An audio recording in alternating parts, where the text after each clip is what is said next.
Hi, my name is Diana, the Dummy Cook, and today we're going to do a Cookidoo class for beginners. Yes, I'm going to show you how to use the app, how to browse, find recipes, fix your filters. We're going to schedule the whole week with recipes. I'm even going to show you how to do the shopping list by aisles in the supermarket. Not only that, the app can also order the ingredients for you if that's what you like. I'm going to show you how to create your own folders of favorites and much more while we still keep it basic. So please stay with me and let's learn together.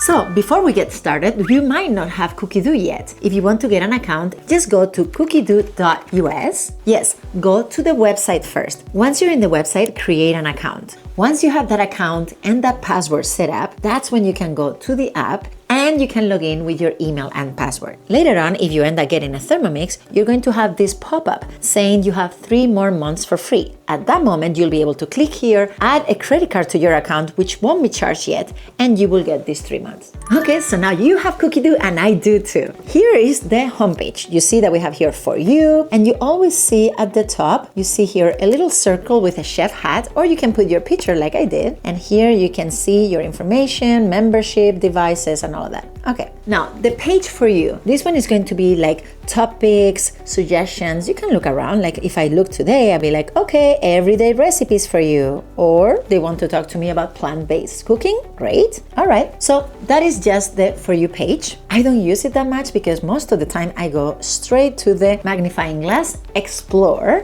and here I like to make a search. Now, I could make a search by a recipe, let's say shepherd's pie. And when I do that, I get 11 results. So that's pretty interesting. I had 11 results with some variety. Now, that was a specific recipe. Let's go and search for an ingredient. So I'm looking for zucchini, make a search, 740 results just on zucchini. And I get a lot of great ideas. Wow, zucchini soup, I love this one. Okay, so we're going to go into that recipe and we're going to see the recipe card. Here we have that this recipe is going to take 10 minutes of your time and 25 minutes total. And here we have 4 portions. Now in this recipe, it doesn't let me adjust the portions. You see, adjust serving size, and if I click it, it says make it your own or not, like you're on your own. I'm going to show you later an option where the portions are there, okay? Alrighty, then we have here the ingredients, perfect. And you can see here that they're in grams. It depends on the recipe. This might be Australian or from the UK, and that's why it's in grams, but you will find a lot of recipes that are in ounces. And then here we have the preparation steps. So you see, you don't need to read the preparation steps, but I like to see what's expected of me. So I look here and I go, okay, there's gonna be chopping for 3 seconds, then there's going to be a step of 15 minutes when it's cooking, and then a 1-minute blending. Okay, this is very doable. All right. We're always going to see here tips, which are very interesting. It's good to read them. You have here a space for your notes, which is a new feature that we've been asking forever. I'm super happy that we have it. We have the difficulty, the nutrition, in which country this recipe was created, Australia, I was right, and some keywords to find similar dishes, low carb, low fat, vegetarian. Okay, that's great. Here we have collections where that recipe is in, and also we have suggestions based, if you like this, you might like that. So that is the recipe card. And what can we do from here? We can do a lot of things, but right now I'm just going to show you 2. One very big one, right, obviously, is the one that says cook today. If you click that button, it's going to go to your calendar to today's date. And the good thing about that is that when you come here to the homepage, that recipe is going to be waiting for you here. So it's a perfect way to start your recipes. You schedule them, come to your Thermomix, and because you chose cook today, the recipe is waiting for you here to just click and get started. Another thing that we can do here is click add to my week.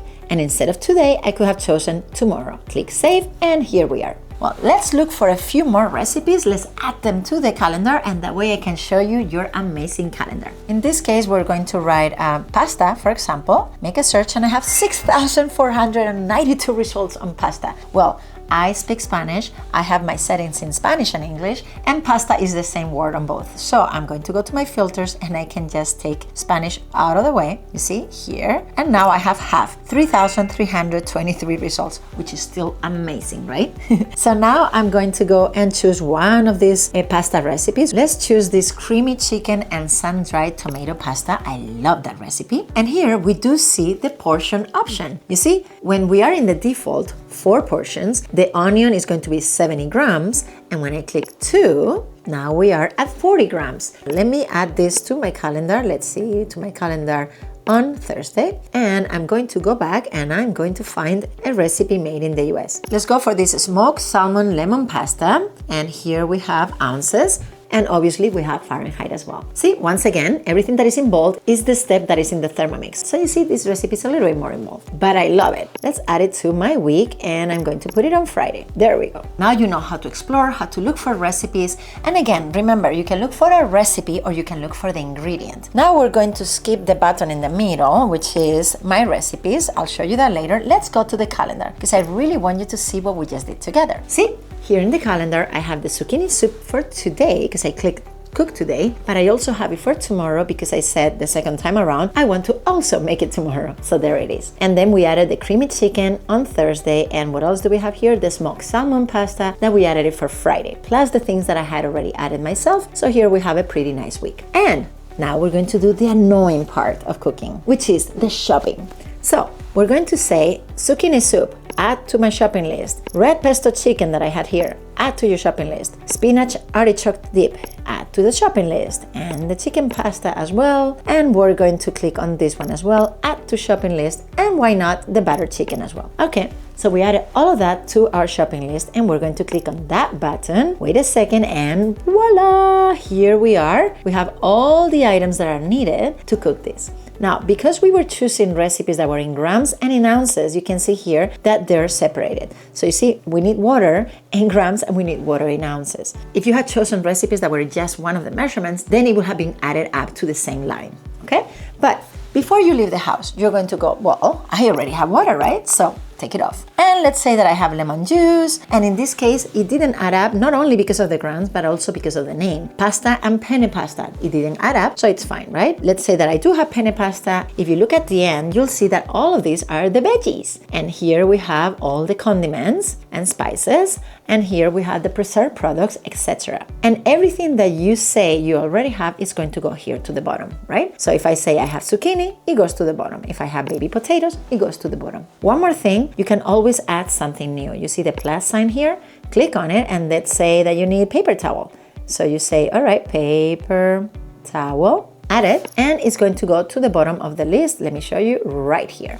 What I can do right now, I can do 3 things. If I'm on a desktop, I can print this on paper and go old school to the supermarket with my pencil. Or I can go to the supermarket with my phone and I can just check off everything that I put in my shopping cart. Or for the people that like to order online, if that's what you like, then you can click up here and click order ingredients, and by zip code, it's going to give you the options of the supermarkets around you that are connected to Cookidoo, obviously.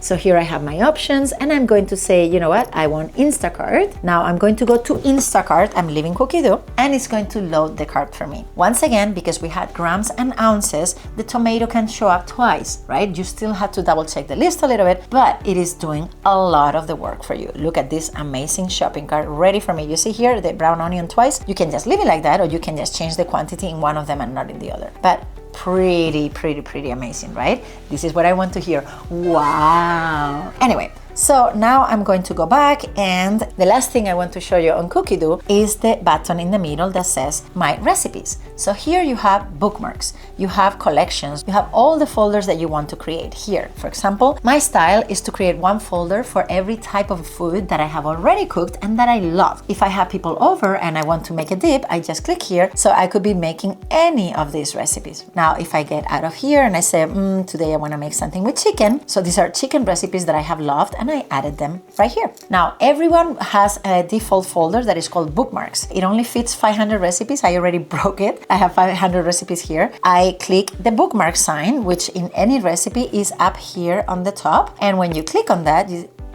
see now, right now I unclicked it. I'm going to click it again. You're just adding that recipe to your bookmarks. And the cool thing is then later you come here and you're like, oh, these are all the things that I have pending to do. Okay, and now something really important related to filters. When you open a Cookidoo account, the country of origin is going to default to the country you're in. So for example, I'm in the US and the country of origin is going to show up as US by default. And my recommendation is that you remove this. Why? Because you're only going to see recipes made in the US. If you want to see what was made made in English in Italy, or in English in Greece, or in Mexico, or in China, which is a lot and very, very interesting, then I will say change the default filters to this, and I'm going to show you how to do it. So here you go, and in the home page, on the top right, you see a chef's hat, or if you added your picture, you're gonna see your picture there. Click on it and click on My Preferences, and here, go all the way to the bottom, and here you see that in language, I have Spanish and English, and country of region, all. And that is my advice, okay? Choose the language that you speak and country of origin, all. Okay, so click Update Filter, and again, on the language, chances are that when you started, you didn't have any of them chosen. So in my case, I'm going to choose English, and I'm going to choose Spanish. Why? Because I don't speak any other. So if you give me all and you show me things in German, I'm not gonna understand it, right? But now in country of region, chances are this is what you had chosen, and all you need to do is check it off. Do not choose US and click Save. Now you can see recipes from all over the world. Now, one little trick. After you do that and it says Update Filter, you're still in the same page, right? You need to go back and you need to close the app completely. You know how sometimes the apps are sleeping behind? You need to say close completely, and then that's when it's going to take effect. Okay, so that was the tour. I hope that this helped you. If you have a consultant, give them a call. Ask them more questions. They are there to help you. If I'm your consultant, then obviously the same thing.